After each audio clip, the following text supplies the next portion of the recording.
السلام علیکم ناظرین، آصف چوہان یوٹیوب چینل پر خوش آمدید۔ کرلس عثمان سیزن 2 کی وقت کے ساتھ ساتھ نئی شوٹنگ تصاویر، پروموشن پوسٹر اور ویڈیو سامنے آ رہی ہے۔ عثمان بے کی ایک اور تصویر سوشل میڈیا پر گردش کر رہی ہے، جس میں آپ دیکھ سکتے ہیں کہ انہوں نے اپنے بال کٹوائے ہوئے ہیں اور داڑھی بڑھائی ہوئی ہے۔ تو ویڈیو میں آگے بڑھنے سے پہلے آپ سے گزارش ہے ہمارے چینل کو سبسکرائب کر دیں اور ساتھ بیل آئیکن لازمی پریس کر لیں تاکہ ہماری لیٹسٹ اپڈیٹ آپ تک بر وقت پہنچتی رہے۔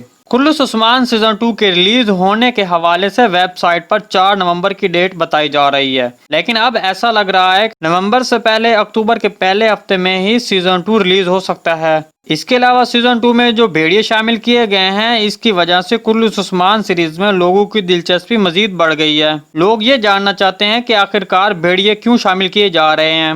اس کے علاوہ ایک اور کردار جس کی نئی اپڈیٹ ابھی حاصل ہوئی ہے وہ ملعون خاتون کا کردار ہے۔ ملعون خاتون کے کردار کے لیے سب سے پہلے بات کی جا رہی تھی کہ ترکش ایکٹریس یامور ازتürk کو کاسٹ کیا جائے گا، لیکن اب ترکی کی ایک جانی مانی شخصیت اور ایکٹریس ہزیل کو ملعون خاتون کے کردار کے لیے کاسٹ کیا جا رہا ہے۔ اس کے علاوہ ناظرین، سیزن 2 کے ٹریلر کے حوالے سے بات کریں تو ستمبر کے آخر تک ریلیز ہونے کے چانسز بہت زیادہ ہیں۔ ناظرین، یہ تھی آج کی نئی تازہ رپورٹ۔ تو کرلس عثمان سیزن 2 کے حوالے سے بر وقت معلومات حاصل کرنے کے لیے ہمارے چینل کو سبسکرائب اور ویڈیو کو لائک کرنا مت بھولیے گا۔ ملتے ہیں کسی نئے ویڈیو کے ساتھ، تب تک کے لیے اللہ حافظ۔